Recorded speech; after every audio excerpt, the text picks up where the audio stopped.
السلام علیکم ورحمۃ اللہ وبرکاتہ۔ الحمدللہ رب العالمین والصلاة والسلام علی اشرف الانبیاء والمرسلین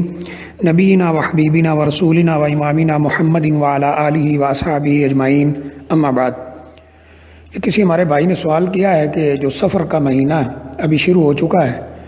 اس میں کیا ایسا ہے کہ بلائیں نازل ہوتی ہیں؟ بلکہ ایک پوسٹ بھیجی گئی ہے جس میں لکھا ہے کہ رسول اللہ صلی اللہ علیہ وسلم نے فرمایا کہ اس مہینے میں بلائیں نازل ہوتی ہیں، لہذا فلاں فلاں عمل کرنا چاہیے تاکہ یہ بلائیں ختم ہو جائیں۔ تو پوچھا گیا ہے کہ کیا یہ بات صحیح ہے؟ یہ بات بالکل صاف جھوٹ ہے، اور اس کا جواب دینے سے پہلے یہ حدیث میں عرض کرنا چاہوں گا۔ بخاری شریف میں ہے، رسول اللہ صلی اللہ علیہ وسلم نے فرمایا من کذب علیہ متعمدا فلیتبوأ مقعدہ فی النار، جو میرے اوپر جان بوجھ کر جھوٹ بولے وہ اپنا ٹھکانہ جہنم میں بنا لے۔ ایک روایت میں ہے کہ میرے اوپر جھوٹ بولنا عام بندے کے اوپر جھوٹ بولنے کی طرح نہیں ہے، لہذا جس نے میرے اوپر جھوٹ بولا وہ اپنا ٹھکانہ جہنم میں بنا لے۔ اور جو لوگ اس کو بغیر سوچے سمجھے ہوئے سوشل میڈیا پر شیئر کیے جا رہے ہیں، بغیر تحقیق کے اور بغیر یہ دیکھے کہ یہ بات صحیح بھی ہے کہ غلط ہے، ان کو رسول اللہ صلی اللہ علیہ وسلم کا یہ فرمان یاد رکھنا چاہیے کہ کفیٰ بالمرء کذبا ان یحدث بکل ما یسمع، آدمی کے جھوٹا ہونے کے لیے اتنا ہی کافی ہے کہ وہ ہر سنی سنائی بات کو آگے بیان کر دے۔ تو ایسی کوئی بات رسول اللہ صلی اللہ علیہ وسلم نے بیان نہیں فرمائی ہے، اور نہ ہی اس مہینے میں کوئی بلائیں نازل ہوتی ہیں، بلکہ اس کے اپوزٹ مخالف ایک قول رسول اللہ صلی اللہ علیہ وسلم کا ملتا ہے، جو صحیح سند کے ساتھ ثابت ہے، یعنی آپ کی حدیث ہے کہ، اور تقریباً یہ بخاری شریف سے لے کر حدیث کی ہر کتاب میں موجود ہے کہ آپ نے فرمایا، یعنی حدیث کی جو مشہور کتابیں ہیں، آپ نے فرمایا کہ لا عدویٰ ولا طیرہ ولا حامہ ولا سفر، کہ کوئی بیماری متعدی کا یہ عقیدہ رکھنا کہ اپنے آپ ٹرانسفر ہو جاتی ہے، یہ صحیح نہیں ہے، اور کوئی بدشگونی لینا یہ جائز نہیں ہے، اور اسی طرح کسی پرندے کو منحوس سمجھنا یہ جائز نہیں ہے، اور سفر مہینے کو منحوس سمجھنا یہ صحیح نہیں ہے۔ سفر کہ یہاں جو لفظ بولا گیا اس کے دو معنی لیے گئے ہیں، ایک بیماری کی طرف اشارہ ہے اور ایک اس مہینے کی طرف اشارہ ہے۔ اہل مکہ قبل از اسلام اس مہینے کو اس لیے منحوس سمجھتے تھے کیونکہ اس سے پہلے جو تینوں مہینے ہیں، ذی القعدہ، ذو الحجہ اور محرم، یہ حرمت والے مہینے ہیں، وہ بھی ان کا احترام کرتے تھے اور ان میں لڑائی وغیرہ بند کر دیتے تھے۔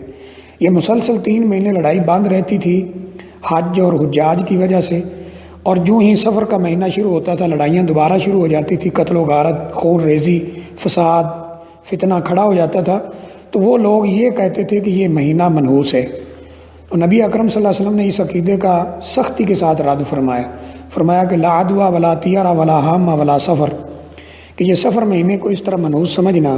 یہ جائز نہیں ہے۔ لیکن افسوس کی بات ہے کہ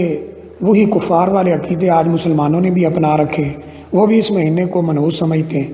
اور بعض مذہبی لوگ جو مذہب کی تبلیغ ترویج کی ذمہ داری انہوں نے اٹھائی ہوئی ہے، بڑے افسوس کے ساتھ وہ بھی لوگوں کو یہ بتاتے ہیں کہ اس مہینے میں بلائیں نازل ہوتی ہیں۔ اب لوگ پوچھتے ہیں کہ جن بلاؤں کو ختم کرنے کا ذریعہ کیا ہے، تو وہ پھر کہتے ہیں ہمیں بلاؤ گھر میں، اور وہ ایسی آیات ان کو لکھ کر دیتے ہیں قرآن مجید کی جن میں لفظ روح استعمال ہوا ہے، جیسے وَأَيَّدْنَاهُ بِرُوحِ الْقُدُسِ اور اس طرح کی دیگر آیات، وہ عام سیاہی سے لکھ کر دی جاتی ہیں، پانی میں ڈال کر ان کو حل کیا جاتا ہے، پھر گھر کے افراد کو کہا جاتا ہے اس کو پی لو، گھر میں چھڑک دو اور کچھ اوپر آسمان کی طرف پھینک دو، تو بس اب یہ بلائیں ختم ہوگی۔ تو ایسا عقیدہ جو ہے یہ مسلمان کا عقیدہ نہیں ہو سکتا ہے۔ اگر ایسا ہوتا تو جو لوگ یہ عمل کرتے ہیں پھر اس کے بعد سارا سال ان کے گھر میں کوئی بیماری، کوئی مصیبت نہیں اترنا چاہیے تھی، حالانکہ ان کے بچے بھی بیمار ہوتے ہیں، پرابلم بھی آتی ہے، پھر بھی وہ اس بات کو نہیں سمجھتے۔ تو یہ عقیدہ جو ہے مسلمان کا نہیں ہو سکتا، یہ یا تو ہندوؤں کے ایسے عقیدے ہوتے ہیں، یا پھر قبل از اسلام کفار مکہ کا یہ عقیدہ تھا جسے رسول اللہ صلی اللہ علیہ وسلم نے بڑی سختی کے ساتھ رد فرمایا ہے۔ تو اسلام کے اندر کوئی دن، کوئی وقت،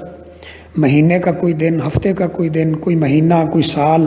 کوئی منحوس نہیں ہے۔ تمام کے تمام دن، تمام کے تمام اوقات، تمام کے تمام لمحات وہ اللہ تعالیٰ کے بنائے ہوئے ہیں، ان میں کوئی بھی منحوس نہیں ہے۔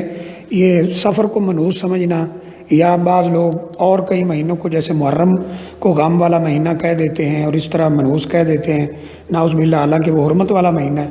تو ایسے عقیدے مسلمانوں کے نہیں ہو سکتے، مسلمان اللہ پہ توکل کرتا ہے، وَمَن يَتَوَكَّلْ عَلَى اللَّهِ فَهُوَ حَسْبُهُ، جو اللہ پہ توکل کرتا ہے اللہ تعالیٰ اس سے کافی ہو جاتا ہے۔ تو ایسا کچھ بھی ایسی کوئی بھی بات نبی اکرم صلی اللہ علیہ وسلم نے نہیں فرمائی ہے، اور ایسا کچھ بھی آپ نے نہیں فرمایا ہے، یہ بالکل غلط بات ہے، سنی سنائی بات ہے، اور جھوٹ بنایا ہوا ہے اور آپ کی ذات کی طرف منسوب کیا گیا ہے۔ اس کی کوئی حقیقت نہیں ہے، نہ ہی تو سفر کوئی ایسا مہینہ ہے کہ اس میں بلائیں نازل ہوتی ہیں، اور نہ ہی اس طرح کے خود ساختہ عمل کرنے سے یہ بلائیں ختم ہوتی ہیں۔ مصیبت اللہ کے حکم سے نازل ہوتی ہے اور اللہ کے حکم سے ختم ہوتی ہے۔ تو اللہ تعالی ہمیں صحیح دین کی سمجھ عطا فرمائے۔ ایسا عقیدہ رکھنا یہ صحیح نہیں ہے، مسلمانوں کے عقائد ایسے نہیں ہوتے۔